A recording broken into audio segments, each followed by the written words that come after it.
चलिए आज हम लोग जानेंगे स्प्लिट एसी के दोष तथा उपाय, मतलब क्या क्या उसमें प्रॉब्लम आ सकती है और उसको हम कैसे सही कर सकते हैं। देखिए सबसे पहले अगर नॉर्मल बता दें तो जो विंडो एसी में प्रॉब्लम आती है और उसका जो उपाय होता है लगभग समझिए 50% तो सेम ही होते हैं, थोड़ा सा डिफरेंट होता है। स्प्लिट एसी में डिफरेंट इसलिए होता है क्योंकि इसका आधा भाग बाहर और आधा भाग अंदर होता है, बस यही डिफरेंट होता है, इसलिए थोड़ी सा दोष उपाय में परिवर्तन होता है, बाकी लगभग सेम हमारे विंडो एसी की तरह होता है। सबसे पहले इसमें दोष नंबर एक में लिखा है स्प्लिट एसी डेड है, अर्थात चल नहीं रही। यानी अगर आपको कोई एसी लाके बनाने के लिए दे दे और बोले भैया इसको पूरा शुरू से आप चेक करिए, एकदम वो कुछ नहीं प्रॉब्लम नहीं बता रहा कि इसमें क्या हुआ, पता नहीं क्या हुआ, बस आप चेक करिए इसको शुरू से जीरो से एकदम चेक करिए, खराब है, बस डेड है, नहीं चल रही है, तो आप क्या चेक करेंगे। तो सबसे पहले देखिए चेक क्या करते हैं। सबसे पहले आप एसी हो चाहे फ्रिज हो पंखा हो कूलर कोई भी चीज हो, सबसे पहले हम क्या करते हैं अगर उसके घर जा रहे हैं बनाने के लिए क्या करते हैं उसके बोर्ड का 5 पिन सॉकेट को चेक करते हैं, यानी कि 5 पिन सॉकेट में लाइट आ रही है कि नहीं। ऐसा ना हो कि लाइट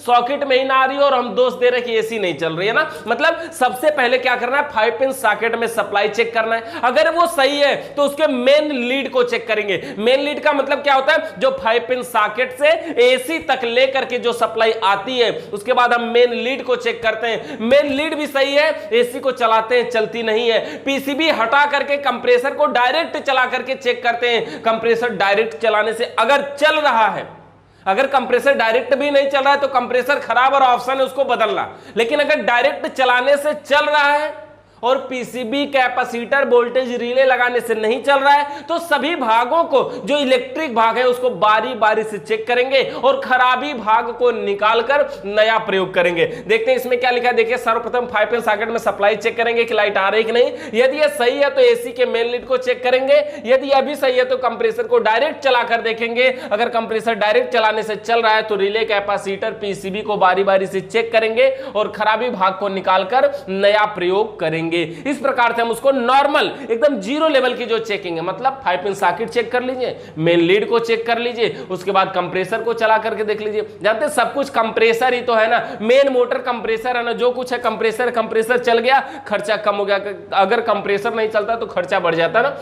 अब देखिए दोष नंबर 2 में हमारा लिखा है स्प्लिट एसी चल रही है परंतु कूलिंग कम प्राप्त हो रही है। एसी चल तो रही है, अच्छा ठंडा कर रही है लेकिन कम कर रही है, इसका मतलब ये समझ सकते हैं कि गैस तो खत्म नहीं है, ये कंफर्म हो गया कि गैस उसमें है। अगर गैस नहीं होती तो बिल्कुल ठंडा नहीं करती, और एसी में गैस कभी कम नहीं होती। कम होने का क्या मतलब हुआ, अगर कहीं पाइप लीक करेगी तो पूरा लीक करेगी ना, ऐसा थोड़ी थोड़ा सा लीक कर जाएगी और थोड़ी सी उसी में बची रहेगी। अरे गैस निकलेगी तो पूरा निकलेगी, बचेगी तो पूरा बचेगी, तो लीकेज नहीं हो सकता। देखिए इसके लिए क्या लिखा है, निम्न कारण हो सकते हैं। क्या हो सकता है, कंडेंसर फैन अथवा इवापोरेटर यानी ब्लोअर फैन स्लो चल रहा होगा, धीमा चल रहा होगा, यानी जो पंखा लगा है उसके अंदर जो हमें हवा प्रदान करता है जिससे हम हवा पाते हैं ठंडी हवा, अब वो फैन ही अगर स्लो चले तो फिर एसी कम ठंडा तो करेगी ना। इवापोरेटर तो ठंडा पूरा हो रहा है लेकिन वो हवा हम ले नहीं पा रहे हैं तो वो तो कम ठंडा हुई ना। आपको कोई दे रहा है आप नहीं ले रहे तो आपकी मर्जी है ना, वहां से वो पंखा उसको भेज नहीं पा रहा है ठंडी हवा को, तो वो पंखा की कमी है। तो हमें क्या करना होता है, ब्लोअर फैन या कंडेंसर फैन अगर स्लो चल रहा है तो देखिए कि वो पंखा क्यों स्लो चल रहा है। पहली बात कहीं जाम तो नहीं है, कहीं उसका कैपेसिटर कमजोर तो नहीं ना हो गया है। 4 से 6 एमएफडी का फैन मोटर में कैपेसिटर लगता है ना, उसको बदल कर देखिए। पंखे की स्पीड बढ़ानी होगी, फैन की स्पीड तेज चलेगी, हवा ठंडी हमको मिलेगी। देखिए और क्या लिखा है इसमें, इंडोर से आउटडोर की दूरी अधिक होगी, इसकी दूरी 10 से 25 फीट होनी चाहिए। इंडोर मतलब कमरे के अंदर, आउटडोर मतलब बाहर। इंडोर से आउटडोर की जो दूरी है वो एक निश्चित होना चाहिए, बहुत अधिक नहीं होना चाहिए, बहुत कम भी नहीं होना चाहिए। कम से कम 10 फीट और ज्यादा से ज्यादा 25 फीट, ये नॉर्मल है। इससे ज्यादा या कम होती है लेकिन ये नॉर्मल है, मैक्सिमम अगर इतना में आप प्रयोग कर रहे हैं तो काफी अच्छी कूलिंग प्राप्त होगी, तो उसकी दूरी का भी प्रभाव पड़ सकता है। उसके बाद देखिए लिखा है कंप्रेसर की पंपिंग कम हो गई होगी, कंप्रेसर जो पंपिंग करता है वो भी कमजोर हो गया होगा। और उसके बाद क्या है, कंडेंसर अथवा इवापोरेटर पर धूल मिट्टी जम गई होगी, यानी कि जो कंडेंसर लगा है, कंडेंसर यानी कि जो आउटडोर में है, इवापोरेटर जो इंडोर में, दोनों होता है ना फिंस ट्यूब टाइप कंडेंसर और फिंस ट्यूब टाइप इवापोरेटर। जो आउटडोर में कंडेंसर लगा है अगर उसके कंडेंसर पे धूल मिट्टी जम जाएगी तो पंखा चलेगा, हवा नहीं देगा। पंखा चलेगा, हवा क्रॉस कर पाएगी, नहीं कर पाएगी। जब हवा क्रॉस नहीं करेगी तो कंडेंसर ठंडा नहीं होगा, और ठंडा नहीं होगा तो गैस को वेपर से द्रव में नहीं बदलेगा, और नहीं बदलेगा तो एसी अंदर ठंडा नहीं करेगी। ये चाहे आउटडोर में धूल मिट्टी जमे,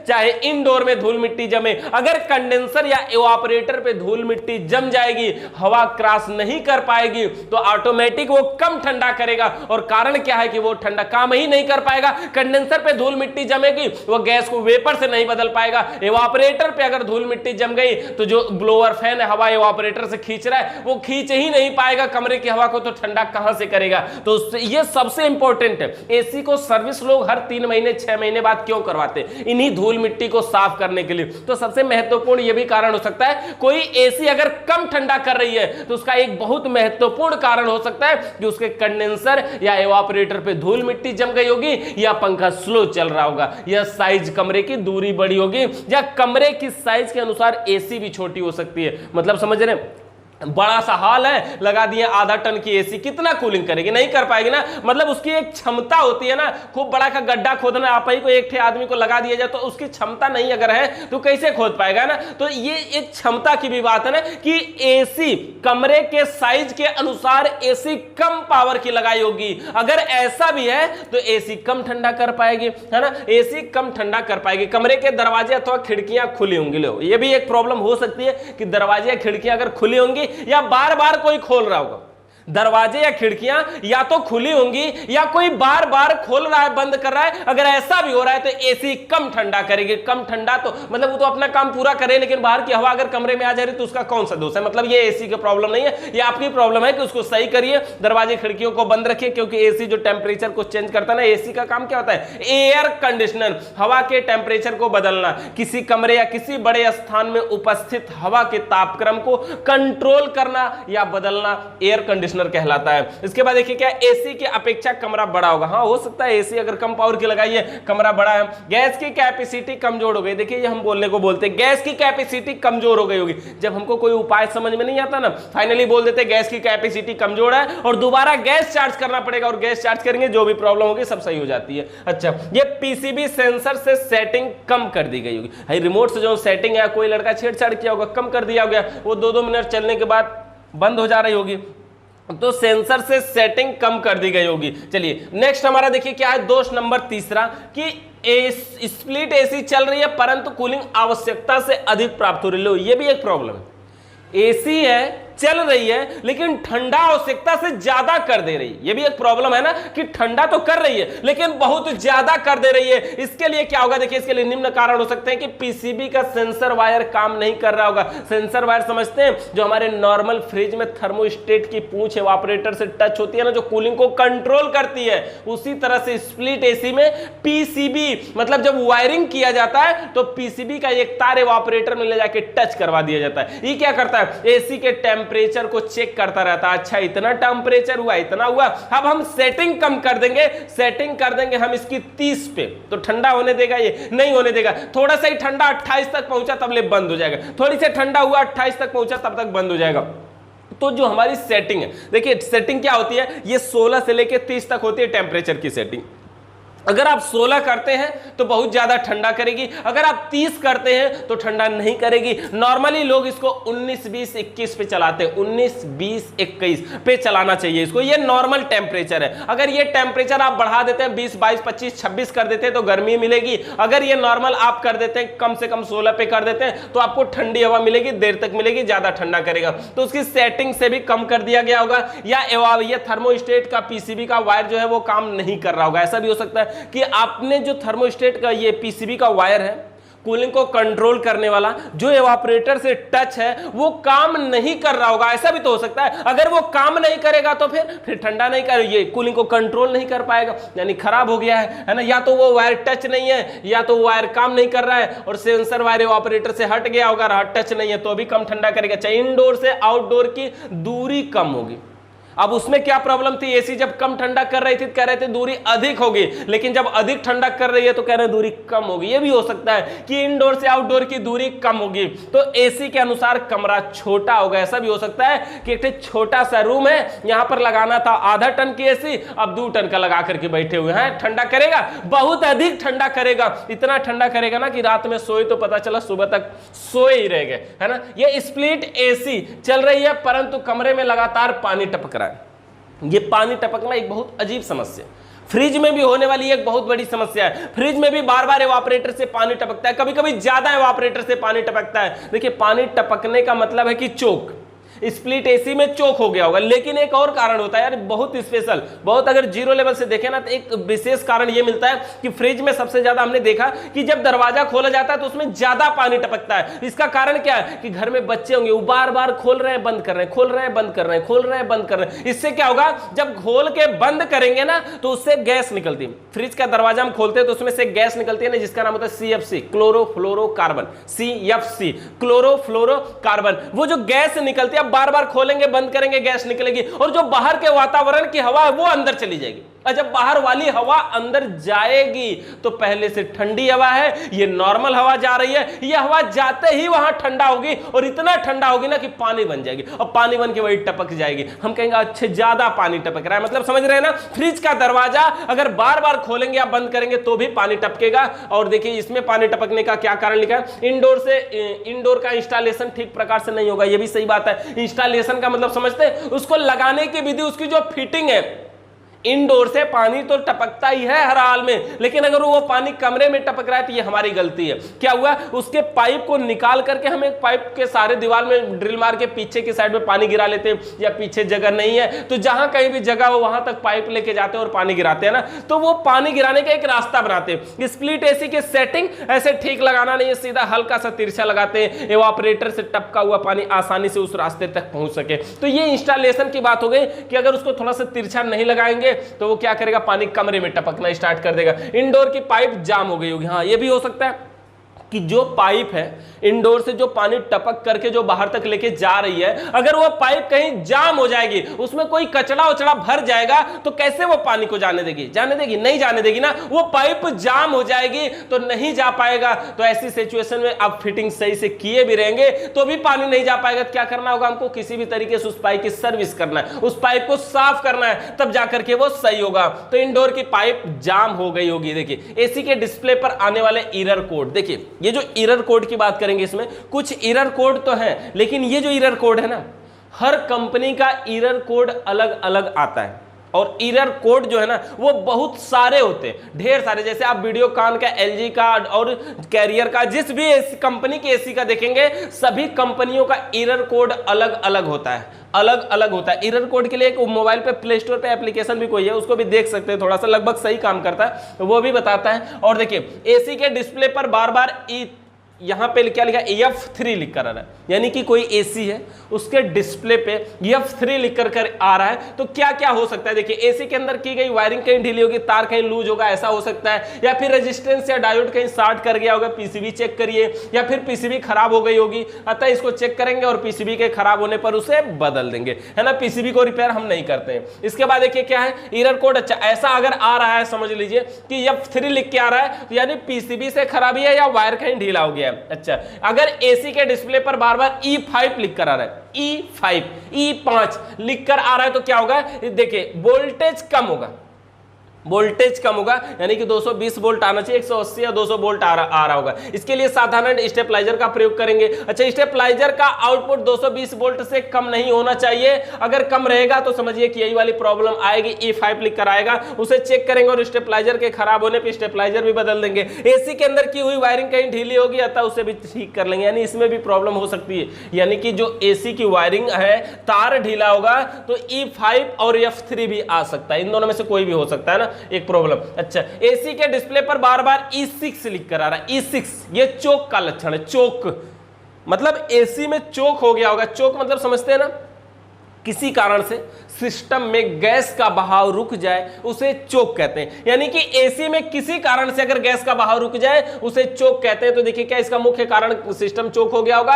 अतः इस अवस्था में सर्वप्रथम सिस्टम को वेल्डिंग गन से हल्का हल्का गर्म करेंगे। अगर चोक खुल गया तो ठीक है, अन्यथा पूरे सिस्टम में पांचों प्रक्रियाओं के साथ पुनः गैस चार्ज करेंगे, फिर से गैस चार्ज करेंगे। एसी के डिस्प्ले पर बार बार E7 लिख कर आ रहा है, E6 हो गया ना, E7 लिख करके अगर आ रहा है तो क्या होगा, रिमोट कंट्रोल से छेड़छाड़ किया गया होगा, पहला कारण हो सकता है। अच्छा, दूसरा रिमोट कंट्रोल का सेंसर वायर काम नहीं कर रहा होगा। सेंसर वायर मतलब समझ रहे हैं ना, जो सेंस करता है, जो टेम्परेचर को सेंस करता है, सेंसर वायर काम नहीं कर रहा होगा। तीसरा क्या, टेम्परेचर ठीक प्रकार से सेट नहीं किया गया होगा, अतः उसे देखकर सही कर लेंगे। ठीक है, अच्छा हो गया। अच्छा, एसी के डिस्प्ले पर बार बार E5 लिख कर आ रहा है, E5 लिखकर आ रहा है, तो क्या हो सकता है, फिल्टर चोक हो गया होगा, फिल्टर चोक हो सकता है। अच्छा देखिए, रूम के टेम्परेचर की सेटिंग कम कर दी गई होगी, यानी कि जो कमरे के टेम्परेचर जितना होना चाहिए कम कर दी गई होगी, मतलब 16 पे कर दी गई होगी। अच्छा, गैस लीक कर गया होगा, अरे यार गैस लीक कर गया, सेटिंग कम कर दी गई होगी, मतलब 16 पे नहीं 30 पे कर दिया गया होगा, है ना। अच्छा, गैस लीक कर गई होगी, अतः उसे देखकर ठीक कर लेंगे। गैस लीक करेगी तो ठंडा भी नहीं करेगा ना, यानी कि अगर ये समस्या आ रही है, 5 लिखकर आ रही है और एसी ठंडा नहीं कर रही है, तो ये हो सकता है। एसी के डिस्प्ले पर बार बार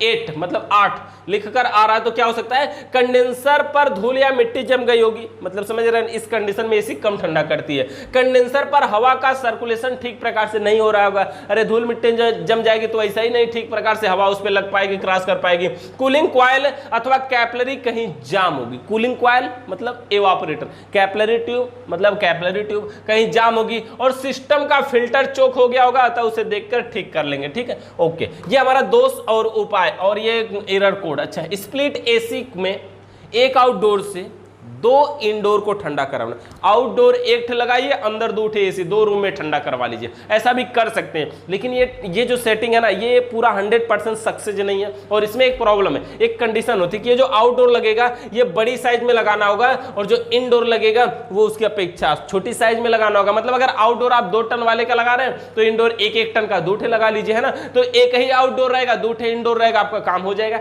ऐसा कर सकते हैं। लेकिन इसमें देखिए कुछ कंडीशन होती है, चलती है तो दोनों चलती है, बंद होती है दोनों बंद होती है, ये भी कंडीशन होती है। लेकिन एक बड़ा सा हाल है, थोड़ा सा एसी एक जगह यहां लगाना चाहते हैं, थोड़ी दूर आगे दूसरी भी लगाना चाहते हैं, तो ये कंडीशन बहुत बेस्ट काम करेगा ना। तो 2 इंडोर ऐसे देखिए लगा सकते हैं, ये देखिए 2 इंडोर है, आपके पीडीएफ फाइल में है, यही पीडीएफ फाइल हमने आपको सेंड किया, आप इसे देख भी सकते हैं, यहां पर हो गया। अच्छा, स्प्लिट एसी का इंस्टॉलेशन मतलब लगाने की विधि। स्प्लिट एसी का इंस्टॉलेशन में देखिए कुछ नहीं, स्पेशल स्टैंड लगाना, स्टैंड पे उसको रोकना है। स्प्लिट एसी का इंस्टॉलेशन, अगर हम आउटडोर के इंस्टॉलेशन की बात करें तो अगर छत पे है तो नॉर्मल रख भी देते हैं लोग, बाकी किसी भी तरह से उसमें 4 नट लगाने के लिए चारों कोने में जगह होता है, कैसे भी लगा के आप उसको लकड़ी पे पटरा पे रख सकते हैं, जाम कर सकते हैं। अगर कहीं दीवार पे लगाना है तो उसका स्टैंड ऐसे लगाएंगे, ऐसे उसका स्टैंड दीवार में करके लगाएंगे, और उसको ऐसे कोने से ऐसे तिरछा भी लगा करके जाम कर देंगे ना। टीवी भी लगाने के लिए बहुत सारे स्टैंड देखे होंगे, ऐसे ही उसका स्टैंड लगेगा, उस पर रख करके उसमें भी 4 नट बोल्ट लगेगा, लगा के टाइट कर देते हैं आउटडोर का। और अगर इनडोर की बात करें तो इसमें तो ड्रिल मार के पूरा दीवार पे ड्रिल मार के पहले उसका पतला सा प्लेट होता है वही स्टैंड के टाइप वही लगा देते हैं, बाद में एसी को उस पर टांग देते हैं। मतलब इनडोर में तो कुछ भी नहीं है और आउटडोर में भी कुछ भी नहीं, किसी भी इंस्टॉलेशन में कुछ नहीं है। आप चाहे तो इसको पढ़ सकते हैं, देख सकते हैं। स्प्लिट एसी को कमरे में लगाने से पहले उचित स्थान का चुनाव कर लेंगे, कहां लगाना है, इसके बाद उसके इंडोर के स्टैंड को दीवार पर रखकर स्टैंड के छिद्रों को निशान लगा लेंगे, और निशान लगाते समय ध्यान रखेंगे कि स्प्लिट एसी में पानी के निकलने के लिए मतलब थोड़ा सा तिरछा होना चाहिए, नहीं तो क्या होगा कि पानी कमरे में टपकना लगेगा। हल्का सा झुका होना चाहिए ताकि ऑपरेटर से टपका हुआ पानी बाहर निकल सके और पाइपों के माध्यम से होते हुए बाहर चला जाए। अब स्टैंड को ड्रिल मशीन के द्वारा लगाए गए निशानों पे 3 इंच का देखिए 3 इंच की कील के माध्यम से जाम कर देंगे और इंडोर को स्टैंड पर टांग देंगे, मतलब लटका देंगे, हो गया कंप्लीट। आउटडोर की बात करें, आउटडोर को फिट करने के लिए स्टैंड को दीवार पर सेट करेंगे, फिर उसके बाद आउटडोर बॉक्स को स्टैंड पर रखकर स्क्रू से टाइट कर देंगे ताकि आउटडोर बॉक्स किसी भी अवस्था में नीचे ना गिर सके, है ना। सब अब इंडोर से आउटडोर की दूरी माप कर और सक्शन पाइप 1/2 तथा डिस्चार्ज पाइप 5/16 इंडोर से आउटडोर को कनेक्ट कर देंगे। और कनेक्ट करने के बाद गैस को खोलेंगे कैसे, वो हमने प्रैक्टिकल अभी पिछली वीडियो में बताया था, गैस चार्जिंग का जिसमें था उसी में। तो इस प्रकार से ये हमारी स्प्लिट एसी कंप्लीट हो गई है। किसी भी प्रकार का भी सवाल या सुझाव है तो आप कमेंट करके बताइएगा। चैनल पे अगर नए आए हैं तो सब्सक्राइब कर लीजिए, बेल आइकन को प्रेस करिए। वीडियो देखने के लिए आप सभी का बहुत बहुत धन्यवाद।